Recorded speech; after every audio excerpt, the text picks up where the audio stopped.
పునరుద్ధాన వర్తమానాన్ని బైబిల్ గ్రంథం నుంచి మనం జ్ఞాపకం చేసుకుందాం. మొదటి కొరింథీయులకు రాసిన పత్రికలో నుంచి దేవుని వాక్యాన్ని మనము చదువుకుందాం.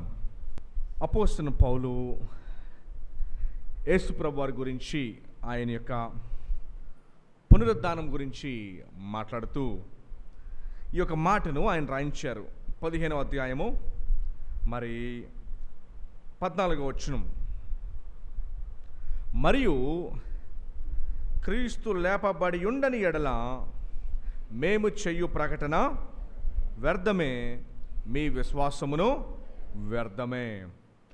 మరి ఈస్టరు అనగానే మనం జ్ఞాపకం చేసుకునే అతి ప్రాముఖ్యమైన విషయము ఏంటంటే, యేసు ప్రభువారు శుక్రవారము ఆయనను సిలువ వేయబడిన జరిగింది. ఆయన సిలువ వేయబడి 3వ రోజున అనగా ఆదివారంన ఈరోజు ఆయన తిరిగి లేచారు. చాలామందికి ఏం డౌటు ఉంటుంది అంటే, మరి 3వ రోజు అన్నారు కదండి, శుక్రవారము మధ్యాహ్నం నుంచి శనివారం మధ్యాహ్నానికి ఓ రోజు, శనివారం మధ్యాహ్నం నుంచి ఆదివారానికి ఓ రోజు కదండి, మరి 3 రోజులు ఎలాగని చెప్పి కొంతమందికి డౌట్ ఉంటుంది. గమనించండి, యూదులు లెక్క ఎలా వేసుకుంటారు అంటే, ఉదయం 6 నుంచి సాయంత్రం 6 ఒకరోజు,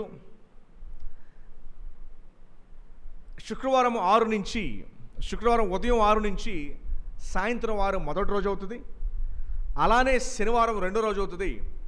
అలానే ఆదివారము 3వ రోజు అవుతుంది. అలాగా మనకమలే 24 గంటలు ఆ క్యాలెండర్ కాదు వారిది. మనది గ్రెగోరియన్ క్యాలెండర్ అంటారు, తెలుగు క్యాలెండర్ ఉంది, మలయాళ క్యాలెండర్ ఉంది, జూయిష్ క్యాలెండర్ ఉంది. ఇది జూయిష్ క్యాలెండర్ ప్రకారము ఆయన 3వ రోజు తిరిగి లేచినట్టుగా మనం చూస్తూ ఉన్నాం. ఎస్తేరు కూడా 3 రోజులు ఉపవాసం ఉండమని చెప్పినప్పుడు ఇశ్రాయేలులు అందరూ కూడా అలానే 3 రోజులు ఉన్నట్టుగా మనము గమనించవచ్చు. యేసు ప్రభు వారు తిరిగి లేచాడు అనే వార్త, యేసు ప్రభు శిష్యులు ఖాళీ సమాధిని చూచి వారు ప్రభు తిరిగి లేచాడని వారు నమ్మలేదు. కానీ ఖాళీ సమాధి చూసినప్పుడు కూడా తోమా ఏమన్నాడు అంటే, ఆయన గాయాల్లో వేలు పెట్టి చూస్తే తప్ప నేను నమ్మను అని చెప్పి తోమా అన్నాడు. అయితే యేసు ప్రభు మరలా తిరిగి లేచి వారందరికీ 40 రోజులు ఆయన తిరిగి లేచిన తర్వాత భూమి మీద ఉండడం జరిగింది. 40 రోజులు ఉండి 11 సార్లు ఆయన కనిపించి 40వ రోజున ఆయన పరలోకానికి ఆరోహణై ఆయన వెళ్ళిపోయారు. 40వ రోజున 10 రోజులు యెరూషలేములోనే వారు ఎదురు చూస్తుండగా పరిశుద్ధాత్మ దేవుడు వారి మీదకి దిగి వచ్చింది 50వ రోజున. ఆనాడు మరి సంఘము స్థాపించినట్టుగా మనము చూస్తూ ఉన్నాము. గమనించండి, యేసు ప్రభు వారు తిరిగి లేచారు అనే మాట ప్రపంచంలో దేవుళ్ళు దేవతలు అని పిలువబడుతున్న ఎవ్వరూ కూడా మరణాన్ని జయించింది ఎవరు కూడా లేరు. మరణాన్ని జయించింది కేవలము జీవాధిపతి అయిన యేసు ప్రభు వారు మాత్రమే. అందుకని యేసు ప్రభు వారి సమాధి ఈ రోజుకి అలానే ఖాళీగా ఉంది. యేసు ప్రభు వారి యొక్క సమాధి, మిగతా ప్రపంచంలో అందరి సమాధులు నిండుగానే ఉన్నాయి. ప్రభు వారి యొక్క ఖాళీ సమాధి దేన్ని సూచిస్తుంది అంటే, యేసు ప్రభు వారు మీ అందరి పాపం నిమిత్తమై ఆయన చనిపోయి ఆయన తిరిగి లేచాడు. ఆయన తిరిగి లేవటము ఏమి సూచిస్తుంది అంటే, తండ్రి యేసు ప్రభు వారు చెల్లించిన వెలను ఆయన అంగీకరించాడు అనేది కూడా తెలియజేస్తూ ఉంది. ఒకవేళ ఆయన తిరిగి లేవకపోయి ఉంటే కనుక ఖచ్చితంగా ఆయన వెల చెల్లించినట్టే. మరి చాలామంది మరి అమాయకులు, లేకపోతే వారిని మూర్ఖులని పిలుస్తామా, యేసు ప్రభు వారు 3 మేకులు పీక్కోలేకపోయాడా, ఇలా చనిపోయాడేటి, రక్తం కారుకున్న వ్యక్తి మీ రక్షకుడు ఏంటని. ఒకవేళ మనుషులు ఈ స్క్రిప్ట్ గనక రాసుంటే గనక ఖచ్చితంగా వారు ప్రభు శిలువ మీద నుంచి దిగి వచ్చి వారందరినీ సంహరించినట్టుగా ఉండేది. కానీ స్క్రిప్ట్ రాసింది దేవుడు గనుక ఆయన చనిపోయి మరి 3వ రోజున తిరిగి లేచాడు. అందుకని క్రైస్తవ విశ్వాసము చనిపోయిన యేసుప్రభుని మాత్రమే కాదు మనం విశ్వసించేది. క్రైస్తవ విశ్వాసము చనిపోయి తిరిగి లేచిన యేసుప్రభుని విశ్వసిస్తూ ఉన్నారు. గమనించండి, వాస్తవానికి ఒకవేళ యేసుప్రభు వారు తిరిగి లేవకపోయిండుంటే కనుక ఆల్రెడీ 50వ రోజునే పేతురు ప్రభు తిరిగి లేచాడని చెప్పి ప్రకటించడము మొదలుపెట్టాడు. 50వ రోజున మొట్టమొదటి ప్రసంగం పేతురు గారే ఇచ్చారు. పేతురు తర్వాత నుండి ఆనాడు యేసుప్రభు శిష్యులందరూ కూడా ప్రభు తిరిగి లేచాడని ప్రకటిస్తూనే ఉన్నారు. ప్రభు గురించి ఆయన తిరిగి లేచాడని. ఎన్ని రోజులు గ్యాప్ ఉంది ఆయన చనిపోయి పరలోక రాజ్యానికి వెళ్ళిన దానికి, లేకపోతే ఈస్టర్కి అయినా సరే, ఈస్టర్కి పెంతెకొస్తు దినానికి ఎన్ని రోజులు గ్యాపు? 50 రోజులు వ్యవధి ఉంది. మరి వాస్తవానికి ప్రభు తిరిగి లేచాడనే మాట వారు ప్రకటించుండగా, ఒకవేళ ప్రభు కనుక తిరిగి లేవకపోయి ఉంటే వారందరూ కూడా ఖచ్చితంగా శిష్యులు కాలర పట్టుకుని ప్రభు తిరిగి లేచాడని చెప్పి సమాధి దగ్గరికి వచ్చి వారు ఖచ్చితంగా చూపించేవారు. తిరిగి లేచాడు అంటారేంటి? అదిగో ఆయన సమాధి అక్కడే ఉంది కదా, ఆయన సమాధిని అక్కడే పెట్టుకుని మీరు తిరిగి లేచాడు అంటారేంటి అని వారు చూపించేవారు. కానీ పేతురు యోహానులు యేసుప్రభు వారు తిరిగి లేచాడని చెప్పి ప్రకటిస్తుంటే యూదులు, శాస్త్రులు, పరిసయ్యులు వారు ఏం చేశారు అంటే పేతురు యోహానుని కొట్టి, మీరు ప్రభు గురించి ఇంకొకసారి కనుక లేచాడని ప్రకటిస్తే మేము మిమ్మల్ని శిక్షిస్తాము, మిమ్మల్ని అప్పటికే కొట్టి పంపించారు వీళ్ళిద్దరిని కూడాను. వారు చాలా సులభంగా 50 రోజులే కదా అయ్యింది. ఆలోచించండి, మన బంధువుల్లో కానీ చుట్టాల్లో కానీ ఎవరైనా సరే తిరిగి లేచాడు అని చెప్పగానే ఫస్ట్ మనం ఎక్కడ ఎత్తుక్కుంటాం? ఎక్కడికి వెళ్ళిపోతామండి? సమాధిలోకి వెళ్ళిపోతాం. ఎందుకు అంటే చూడండి, మన పాస్టర్ ప్రవీణ్ పాడా గారు చనిపోతే పోస్ట్ మార్టం రిపోర్టు ఇంకా రాలేదు, లేకపోతే సరిగ్గా రాలేదని చెప్పి ఏమని అంటున్నారంటే రీపోస్ట్ మార్టం చేస్తామన్నారు. ఏ పోస్ట్ మార్టం? సో యేసుప్రభు వారి విషయంలో గమనించండి, ఒకవేళ ఆయన తిరిగి లేచాడని వీళ్ళు ప్రకటిస్తూ ఉన్నారు. ఎవరు? శిష్యులు ప్రకటిస్తుంటే ఖచ్చితంగా వాళ్ళు కూడా ఏమంటారంటే ఆయన తిరిగి లేవడం ఏంటి, అది వారి సమాధి అక్కడే ఉంది కదా, రండి సమాధి అని వారు చూపించేవారు. వాస్తవానికి ఏమైందంటే ఆ రోజు శనివారం ఒక సంఘటన జరిగిందండి. నేనేం జరిగిందంటే 2 విషయాలు మనం గమనిస్తాం. మొదటి విషయం, శుక్రవారమే ఎవరైతే యేసుప్రభు 3.5 సంవత్సరాల పరిచర్యలో బహిరంగంగా యేసుప్రభుతో తిరిగారో వారేమో అండర్ గ్రౌండ్కి వెళ్ళిపోయారు. యేసుప్రభు శిష్యులు ఎవరైతే అండర్ గ్రౌండ్లో ఉన్నారో, నికోదేమసు, అరిమతెయ, యోసేపు సైలెంట్గా యేసుప్రభుని ఫాలో అవుతూ ఉన్నారు వీళ్ళిద్దరు కూడాను. నికోదేమసు మరి ముఖ్యంగా ఎవరైతే అండర్ గ్రౌండ్లో ఉన్నారో వారు బయటికి వచ్చారు. ఏమని బయటికి వచ్చారు? యేసుప్రభుకి శరీరాన్ని మాకు అప్పగించండి అని చెప్పి సైలెంట్గా ఉన్నవారు, అండర్ గ్రౌండ్లో ఉన్నవారేమో బయటికి వస్తే అప్పుడు దాకా ప్రభుతో ఉన్నవారేమో అండర్ గ్రౌండ్లోకి వెళ్ళిపోయారు. ఈ రెండింటిని మనం గమనించవచ్చు. శనివారం ఏం జరిగింది అంటే శాస్త్రులు, పరిసయ్యులు వీళ్ళందరూ ఏం చేస్తారంటే, ప్రధాన యాజకులు అందరూ కలిసి ఏం చేశారు అంటే వాళ్ళు వచ్చి పిలాతు దగ్గరికి వెళ్ళిపోయారు. డైరెక్ట్గా పిలాతు దగ్గరికి వెళ్ళిపోయి, పిలాతు ఇతను బ్రతికుండగా 3వ రోజు తిరిగి లేస్తాడని చెప్పి మాకు అందరికీ చెప్పాడు. 3వ రోజున తిరిగి లేస్తాడని మా అందరికీ చెప్పాడు. అందుకని మీరు దయించి అక్కడ కొంతమంది సైనికుల్ని పెట్టండి. అప్పుడు పిలాతు ఆ మాట వినగానే ఎందుకు వచ్చిన గొడవ అని చెప్పి ఒక పెద్ద రాయిని పెట్టి దానికి రాయి చుట్టూ సైనికులు పెట్టి రాయి మీద ముద్ర వేశారు. ఏ ముద్ర? Do not touch. ఏ ముద్ర వేశారండి?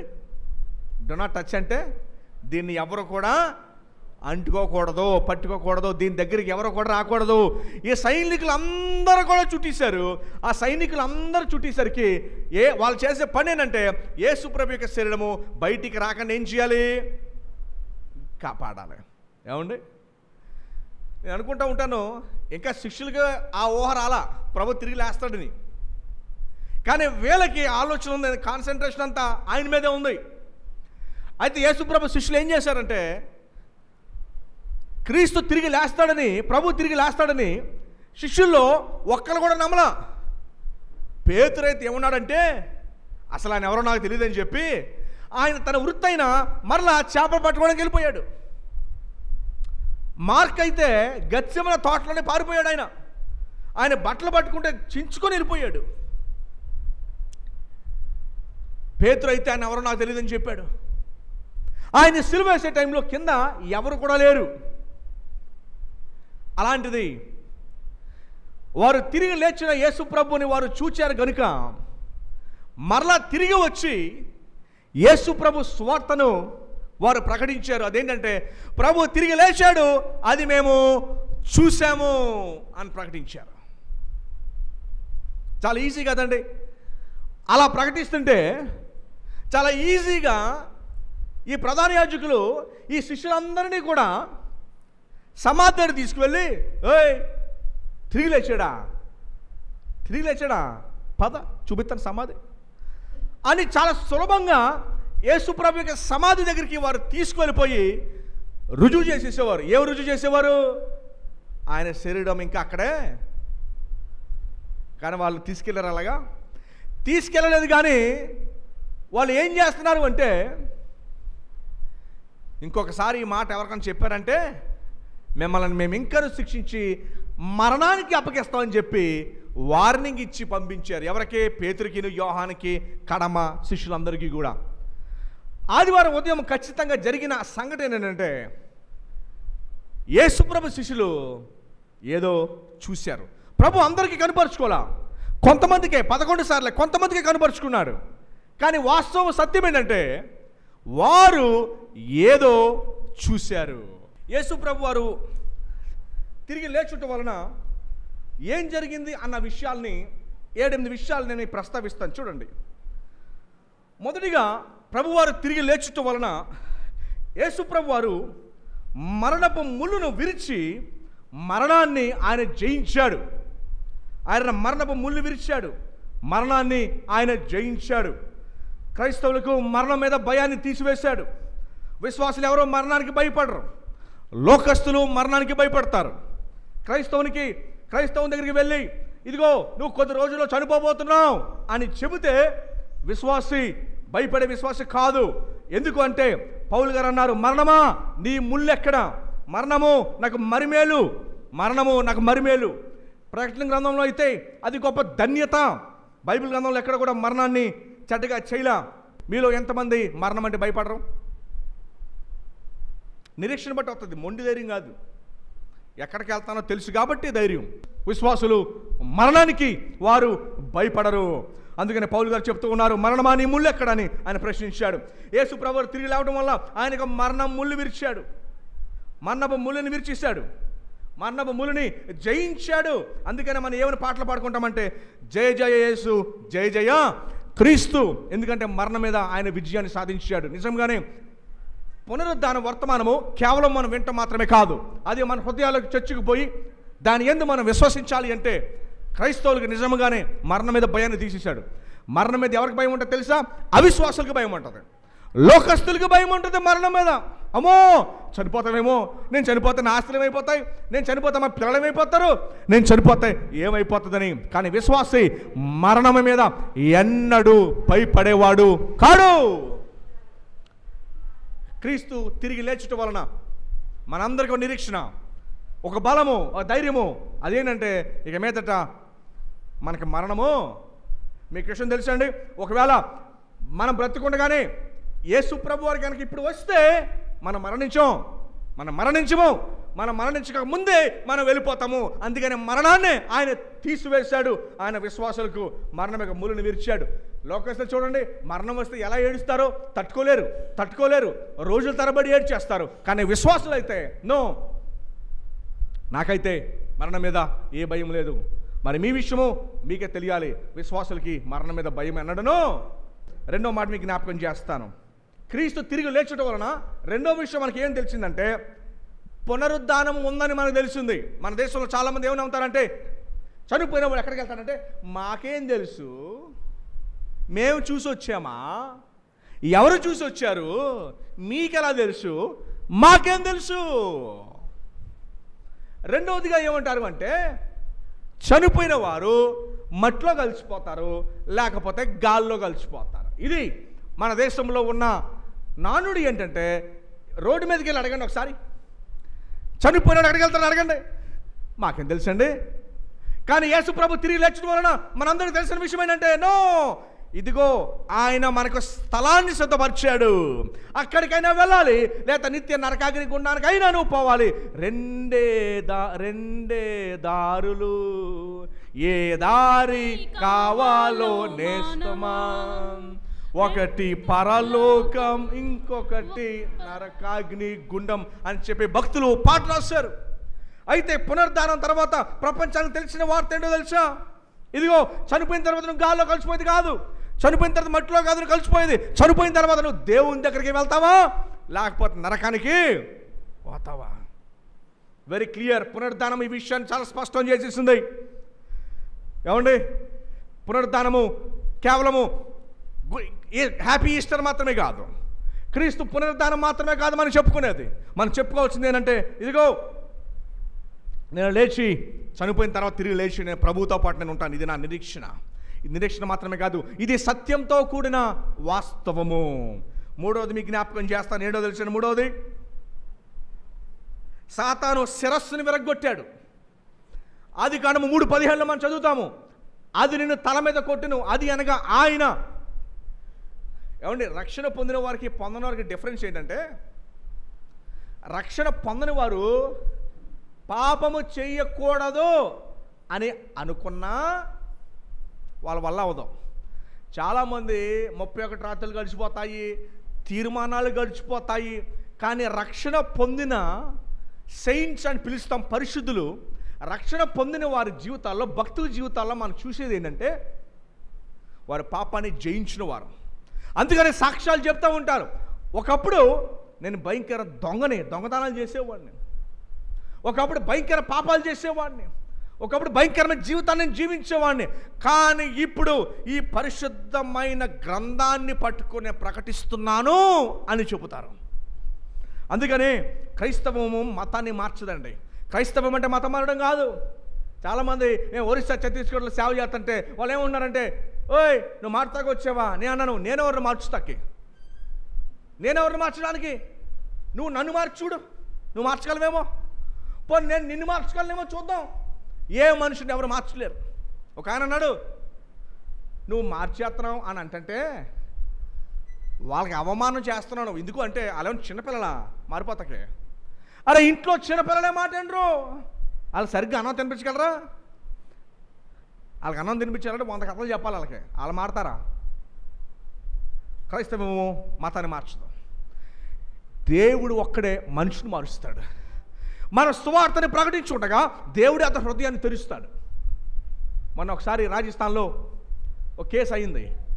వారు పత్రికలు పంచిపెడుతుంటే వాళ్ళు వచ్చి పట్టుకొని వాళ్ళు ఏం చేశారు అంటే, మీరు మారుస్తున్నారా అని చెప్పి ఆయన పట్టుకొని జైల్లో వేసేశారు.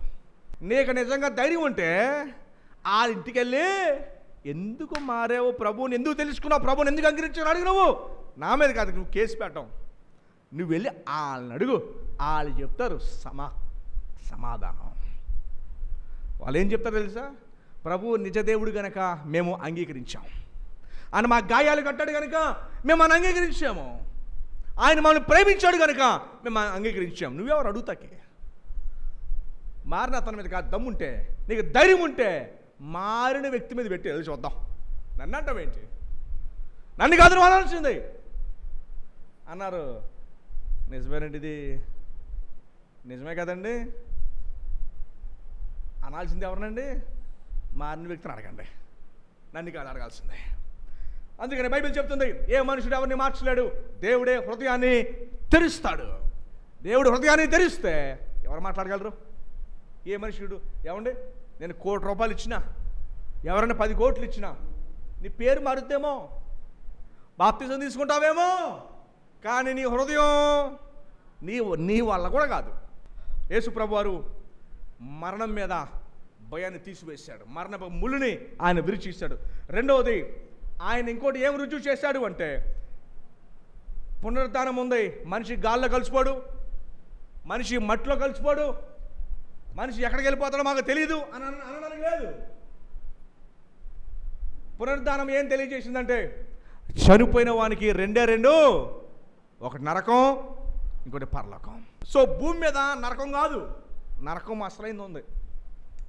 2 విషయాలు చెప్పాను. మొదటిది ఏంటి? మరణం మీద భయాన్ని తీసివేశాడు. రెండవది, ఆయన పునరుద్ధానాన్ని ఏం తెలియజేసిందంటే, పునరుద్ధానం ఉందని తెలియజేసింది. మూడవది, బాగా జ్ఞాపకం చేసుకోండి, సాతానుని యొక్క శిరస్సును యేసు ప్రభువు పునరుద్ధానంలో విరగ్గొచ్చాడు. ఆయన శిరస్సు అంటే ఇందాక మీకు జ్ఞాపకం చేశాను, మన పాపం చేయకుండా ఉండడానికి శక్తినిచ్చాడు. ఇప్పుడు నేను చెప్పగలను పాపానికి నో చెప్పగలను, ఒకప్పుడు నో చెప్పలేం. ఏ బాబు ఏంటి ఇలా చేసేవేటి? అయ్యగారు చేయకూడదు అనుకున్నానండి, ఫ్రెండ్స్ వచ్చేసారండి, బంధువులు వచ్చేసారండి, చేసేసానండి, వాళ్ళు ఎలా అని చేశారండి, నేను చేసేసానండి, తెలిసండి తినకూడదని, తెలిసి పాస్టర్ గారు వెళ్ళకూడదని, ఫ్రెండ్స్ వచ్చేసారండి, బంధువులు వచ్చేసారండి. నువ్వు కష్టాల్లో ఉంటే ఒక్కడు రాడు, నువ్వు ఏడుస్తూ ఉంటే ఒక్కడు రాడు, నీ దగ్గర ₹4 ఉంటే అప్పుడు వస్తాడు. గమనించండి, సాతాను యొక్క శక్తిని ఆయన విరగొట్టేశాడు. ఇంకోటి మీకు జ్ఞాపకం చేస్తాను. 4వది, యేసు ప్రభువారు పునరుద్ధానం మనకి ఏం తెలియజేస్తుంది అంటే, యేసు ప్రభువారు పునరుద్ధానం అయిన తర్వాత ఆయన సంఘాన్ని స్థాపించాడు. మనమందరం కూడా అందులో భాగమై ఉన్నాం. ఆయన పునరుద్ధానం ఏం నేర్పుతుంది, ఏంటి రిజల్ట్, ఫలితం ఏంటంటే, ఆయన పునరుద్ధానం యొక్క ఫలితము సంఘం స్థాపించబడింది. ఆది సంఘం ప్రకటించారు, ఆది సంఘం మీద చాలా శ్రమలు తీసుకొచ్చారు. ఏమని? మీరు కనుక ఇంకొకసారి యేసు ప్రభు గురించి కనుక ఇంకోసారి మీరు చెబితే మిమ్మల్ని, కానీ 2000 సంవత్సరాల నుంచి ఈ రోజు దాకా ప్రపంచం అంతా కూడా వ్యాప్తి చెంది దాదాపు ప్రపంచం 40% జనాభా యేసు ప్రభుని నమ్ముకుని ఉన్నారు. ప్రపంచం 40% జనాభా యేసు ప్రభుని నమ్ముకొని ఉన్నారు. యేసు ప్రభు పునరుద్ధానంలో వచ్చిన ఫలితాలు, మొదటిది ఏంటి చెప్పండి? ఆయన మనకి మరణం మీద ఏం చేశాడు? భయాన్ని తీసివేశాడు. రెండవది, పునరుద్ధానం ఉందని ప్రపంచానికి తెలియజేశాడు. యేసు ప్రభు వారి సమాధి ఒకటే, సమాధి లోపలికి వెళ్ళి మనం ఫోటో తీసుకోవచ్చు. యేసు ప్రభు సమాధి దగ్గర ఒక పెద్ద మందిరము నిర్మించబడింది. ఆయన సమాధి లోపలికి వెళ్ళాలంటే మనమందరం కనీసం ఇక్కడ కూర్చొని అందరూ కూడా మినిమం 5 అడుగులు ఉంటాం. ఎవరు కూడా 5 అడుగుల లోపు ఎవరు కూడా ఉన్నాం, అందరం 5 అడుగులో మినిమం 5 అడుగులు ఉంటాం మనం. కానీ యేసు ప్రభు యొక్క సమాధి యొక్క ఎత్తు 4 అడుగులే. చక్రవర్తి కాన్స్టంటైన్ అన్న అతను ఆయన చెప్పాడు, ఇదిగో నా తర్వాత వచ్చే ప్రపంచాన్ని ఏలే ఏ రాజైనా సరే, ప్రపంచాన్ని ఏలే ఏ రాజైనా సరే యేసు ప్రభు సమాధిలోనికి తగ్గించుకొని వంగి లోపలికి రావాలి అని చెప్పి 4 అడుగులే ఉంచాడు. ఈరోజుకి 4 అడుగులే ఉంటుంది. నువ్వు 7 అడుగుల ఎత్తు మనిషి అయినా, 7.5 ఎత్తు అడుగు మనిషి అయినా సరే, నువ్వు మొక్కి తల ఉంచుకొని నువ్వు లోపలికి రావాలి. అందుకని యేసుప్రభు సమాధి 4 అడుగులే పెట్టారు. యేసుప్రభుని ఆరాధించి, స్తుతించి, ఘనపరిచి, సంతోషించి ఈరోజు మనం చెప్పాల్సిన పౌలు గారు చెప్పిన మాట ఏంటంటే, యేసుప్రభు వారు తిరిగి లేచుట వలన, ఆయన తిరిగి లేచుట వలన మన పాపములు క్షమించబడ్డాయని మన అందరికీ అర్థమైంది. యేసు ప్రభు వారి యొక్క శిలువ యాగము తండ్రి అంగీకరించాడని మనకు అర్థమైంది. తండ్రి అంగీకరించాడు. యేసు ప్రభు వారి యొక్క శిలువ యాగము ఆయన అంగీకరించాడు.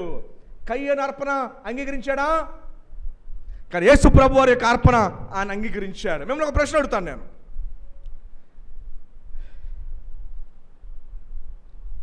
సమాధి యొక్క రాయి యేసు ప్రభు రాయి తీసాక బయటకు వచ్చారా, తీగ ముందు బయటకు వచ్చారా?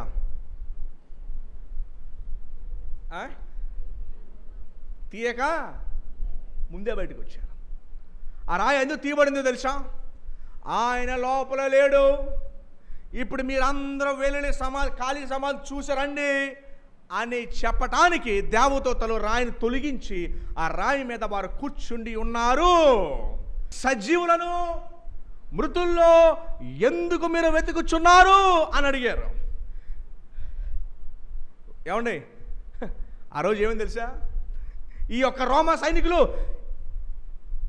ప్రధాన యాజకుడి దగ్గరికి వెళ్ళి, సార్ సార్ సార్ సార్ మేము ఇలా కాస్తుంటే కాపలా కాడుతుంటే ఒక గొప్ప వెలుగు వచ్చింది సార్, మేమందరం మోర్చిపోయామండి చనిపోయిన వారిలాగా అలా అన్నారు. అయితే ఈయన లేచాడు. కానీ మీరు మాత్రం ఏం చెప్పాలో తెలుసా? ఇంకో డబ్బులు తీసుకో. శిష్యులు వచ్చి ఎత్తుకుపోరని చెప్పండి. ఏం చెప్పండి? శిష్యులు వచ్చి ఎత్తుపోరు. వాస్తవానికి ఎత్తుపోరని చెబితే వీళ్ళని చంపారు పిలాతు. ఎవరినైనా సైనికుల్ని ఎత్తుపోరని చెప్పండి.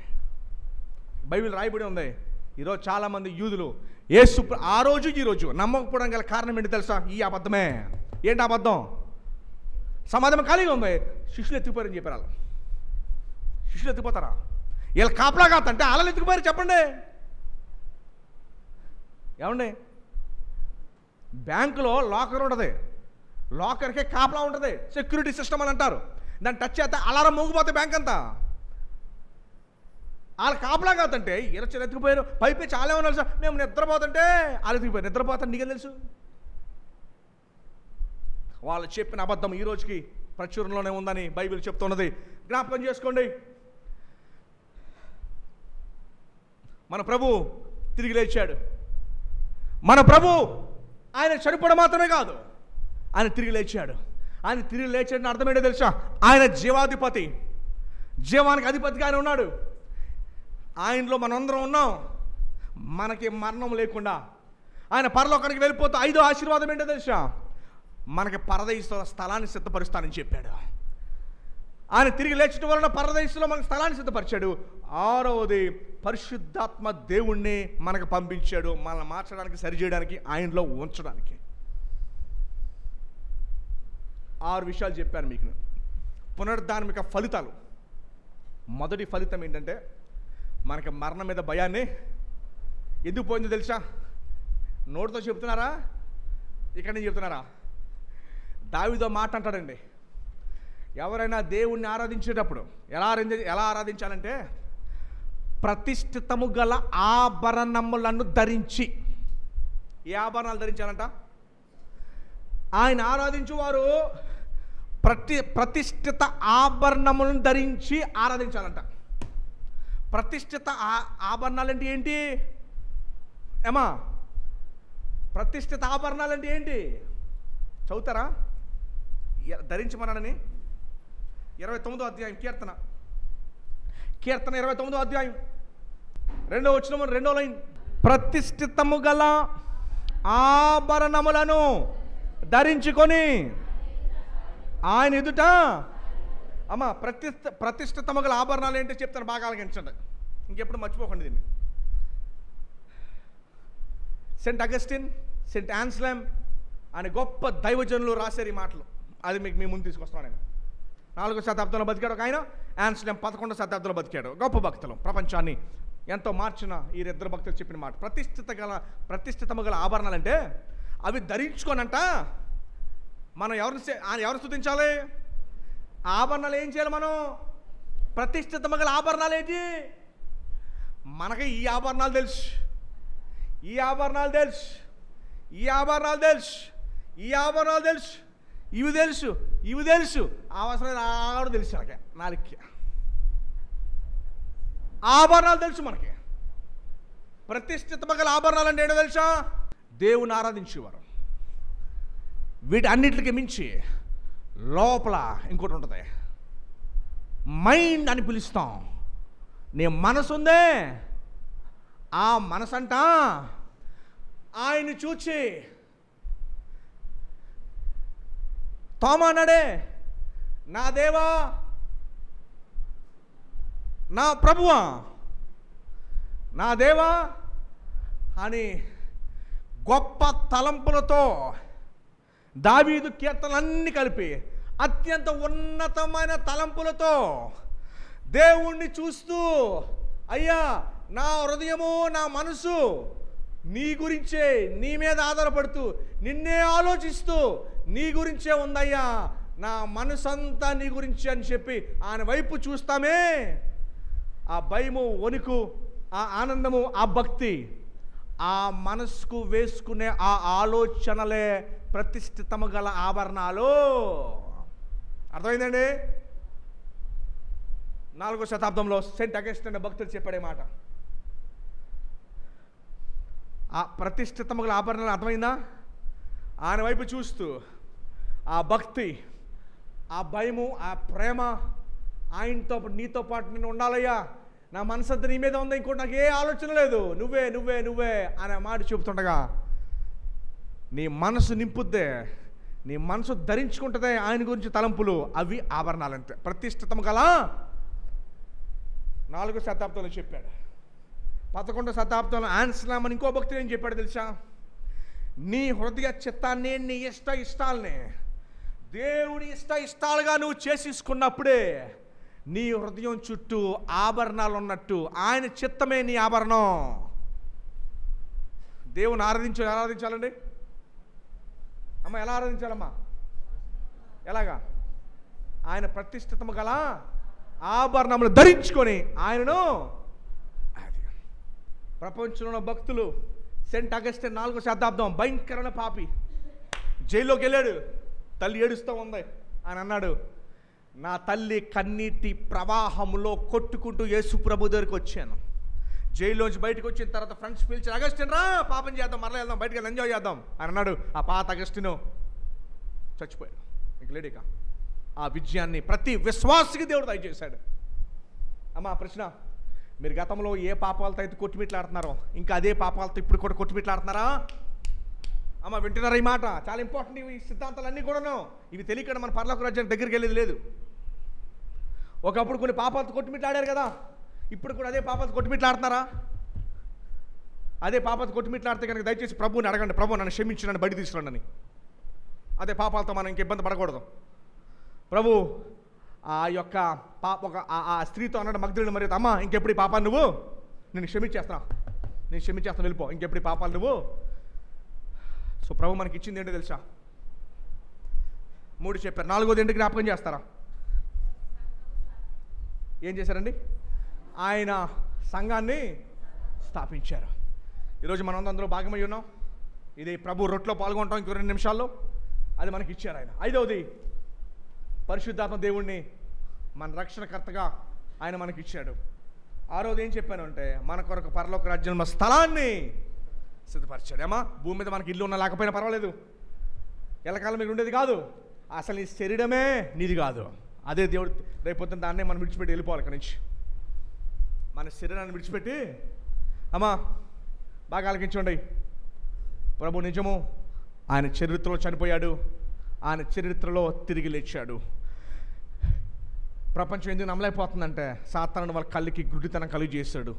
కానీ మనకైతే తిరిగి లేచాడు. He is risen indeed. ఆయన తిరిగి లేచాడు. మనం కేవలము భయంతో ఆయన వెంబడించాం.